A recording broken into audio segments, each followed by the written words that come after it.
گفتگو کی ہے۔ مولا کا خود یہ فرمان سب سے بہتر ہے مولا کے سفر کی ترجمانی کرنے کے لیے کہ جہاں پر مولا نے سوئے ہوئے ضمیروں کو بیدار کرتے ہوئے آواز دی، جہاں کسی کے ذہن میں اگر سوال ہے کہ کربلا کیوں تعمیر کی تو اس کا جواب مولا نے اس طرح سے دیا: الا ترون ان الحق لا یعمل بہ وان الباطل لا یتناہی عنہ۔ کیا تم نہیں دیکھ رہے ہو کہ حق پر عمل نہیں ہو رہا ہے؟ کیا تم نہیں دیکھ رہے ہو کہ باطل سے نہیں روکا جا رہا ہے؟ ایسی صورت میں کہ جب حق پر عمل نہ ہو، باطل سے نہ روکا جائے، تو ایک مومن انسان کے لیے ضروری ہے کہ وہ موت کی تمنا کرے۔ فإنی لا أرى الموت إلا سعادہ۔ ایسی صورت میں حسین اپنے لیے موت کو کامیابی سمجھتا ہے۔ والحیات مع الظالمین الا برما، اور وہ زندگی جو نظام ظلم کے زیر سایہ ہو، حسین اسے اپنے لیے باعث ذلت سمجھتا ہے۔ یعنی اس کا مطلب یہ ہے کہ حسین واضح کر رہے ہیں میرا سفر عزتوں کا سفر ہے، یہ ذلتوں سے فرار ہے عزتوں کی طرف، میں ذلتوں سے نکل رہا ہوں عزتوں کی طرف، اس لیے کہ میں پروردگار کا وہ بندہ ہوں جس کی تقدیر میں پروردگار نے عزت رکھی ہے۔ یہ سر تن پر رہے گا تب بھی عزیز رہے گا، سر تن سے جدا ہو جائے گا لیکن بلندی کو اس سے کوئی چھین نہیں سکتا۔ یہ نوک نیزہ پر رہے گا لیکن بلند رہے گا۔ یعنی حسین بتانا یہ چاہتے ہیں، میرے چاہنے والوں، میرے دوستوں، مجھے ماننے والوں، یاد رکھو تمہارا مولا سفر اس لیے کر رہا ہے، اپنے وطن کو اس لیے چھوڑ رہا ہے، مدینے کو جس سے یادیں وابستہ ہیں حسین کی، حسین اس لیے چھوڑ رہے ہیں کہ حسین کو وہ زندگی قابل قبول نہیں جو ذلتوں کے سائے میں ہو، یعنی محرومیاں ہو، پریشانیاں ہو، بھوک ہو اور پیاس ہو لیکن عزتوں کے ساتھ میں ہو۔ تو حسین نے یہ درس دیا کہ سر کٹ جائے لیکن خبردار کہیں ایسا نہ ہو کہ تم ذلیل ہو جاؤ، اور اس لیے حسین آواز دے رہے ہیں کہ میں نکل رہا ہوں، اس لیے کہ حسین کو وہ زندگی برداشت نہیں ہے جو ذلتوں کے سائے میں ہو۔ اب آپ دیکھیے دوسرا جو ایک مرحلہ ہے جہاں پر اگر ہم سے کوئی سوال کرے اور ہم جواب دینا چاہیں، بہت سارے لوگ ہیں جو ہو سکتا ہے ان کے ذہن میں ہو کہ امام حسین علیہ السلام نے جو سفر کیا تو یوں ہی سفر کر دیا۔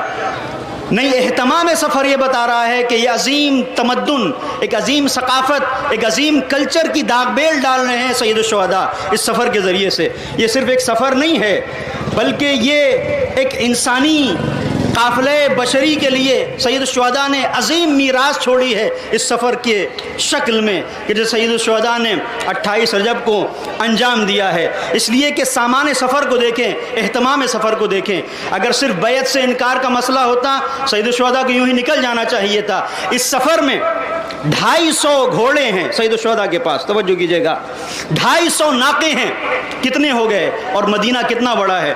آپ اس علاقے میں دیکھیں کہ جہاں پر آپ جمع ہیں، کچھ عماریاں ہیں، 3 4 5 زیادہ اس سے زیادہ عماریاں نہیں ہیں، لیکن وہ آپ دیکھیں کہ کس طرح سے لوگوں کی نظروں میں ہیں۔ سید الشہداء نے جب سفر کیا ہے تو 250 گھوڑے، 250 ناقے، جن میں سے 70 کے اوپر ساز و سامان ہے خیمے کا، اور ان میں سے 40 وہ ہیں کہ جن کے اوپر مشقیں لدی ہوئی ہیں، ان میں سے 30 وہ ہیں جس کے اوپر خیمے کی تنابیں، ہودج، یہ ساری چیزیں ہیں۔ تو آپ سوچیں کہ جب اتنا بڑا قافلہ حسین لے کے چل رہے ہیں تو کیا لوگوں کی نظروں میں نہیں آیا ہوگا؟ ہر ایک دیکھ رہا ہے۔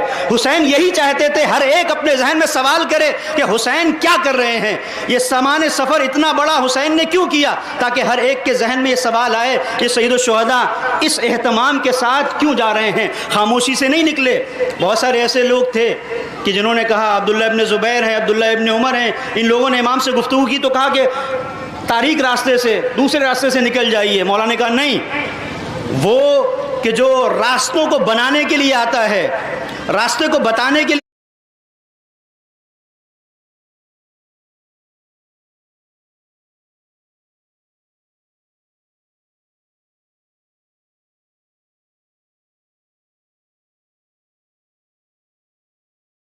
آتا ہے، انسانی راستے کی جو مشعل راہ بنتا ہے وہ کسی تاریک راہ کو استعمال نہیں کرتا۔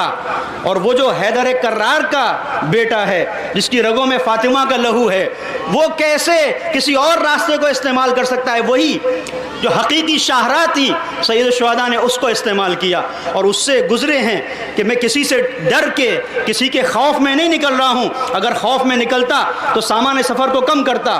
احباب کو لیا، اپنے قریبی ترین رشتہ داروں کو لیا اور اس طرح سے سید الشہداء نکلے ہیں۔ اب سوال یہ ہے کہ صرف یہ سید الشہداء کیوں؟ توجہ کیجیے گا، بہت سارے ایسے لوگ تھے جن کو نکلنا چاہیے تھا، اسلام کے اوپر وقت پڑا تھا، تو بہت سارے لوگ ایسے ہیں جو بڑے بڑے اسلامی نمائندے کے طور پر ان کو جانا جاتا تھا، مفسرین کے طور پر ان کو جانا جاتا تھا، مورخین کے طور پر جانا جاتا تھا، محدثین کے طور پر، لیکن نہیں نکلے۔ یہی سے واضح ہوتا ہے حقیقی اسلام کیا ہے۔ یہاں پر مثال کے طور پر آپ کے سامنے میں تقریر کر رہا ہوں، مائک خراب ہو جائے، کون آئے گا اس کو صحیح کرنے کے لیے؟ جو اس مائک کا ذمہ دار ہوگا۔ یہ ہماریاں ہیں مثال کے طور پر، ظاہر ہے کہ ان ہماریوں میں یہ اونٹ اگر ادھر ادھر جانے لگے تو اس کے لیے کوئی شتربان ہوگا، کوئی دیکھنے والا ہوگا، وہ آئے گا جو ذمہ دار ہوگا۔ کہیں پر مثال کے طور پر مجلس ہو رہی، لائٹ چلی جائے، جنریٹر خراب ہو جائے، کون آتا ہے؟ جو ذمہ دار ہے۔ اس کا مطلب یہ ہے کہ اصول فطرت یہ ہے کہ جہاں پر جو جس چیز کا ذمہ دار ہوتا ہے وہ آتا ہے۔ اتنے مجمع میں بیٹھے ہوئے ہیں، اچانک کوئی بے ہوش ہو جائے، کون آگے بڑھے گا؟ جو ڈاکٹر ہے، اس لیے کہ وہ ذمہ دار ہے۔ اس کا مطلب یہ ہے کہ حسین اپنے سفر سے واضح کر رہے ہیں، نام کے مفسرین سب ہیں، نام کے محدثین سب ہیں، لیکن جو ذمہ دار دین ہے اس کا نام حسین ہے۔ حسین نکل کے بتا رہے ہیں، جو ذمہ دار ہوتا ہے وہ نکلتا ہے۔ حسین ذمہ دار ہیں، لہذا حسین نکل رہے ہیں۔ اور ایک دوسرا رخ آپ دیکھیں کہ یہ جتنے بھی لوگ تھے، یہ کشتی نجات ہے جو نکل رہی ہے۔ حسین ان الحسین مصباح الہدی۔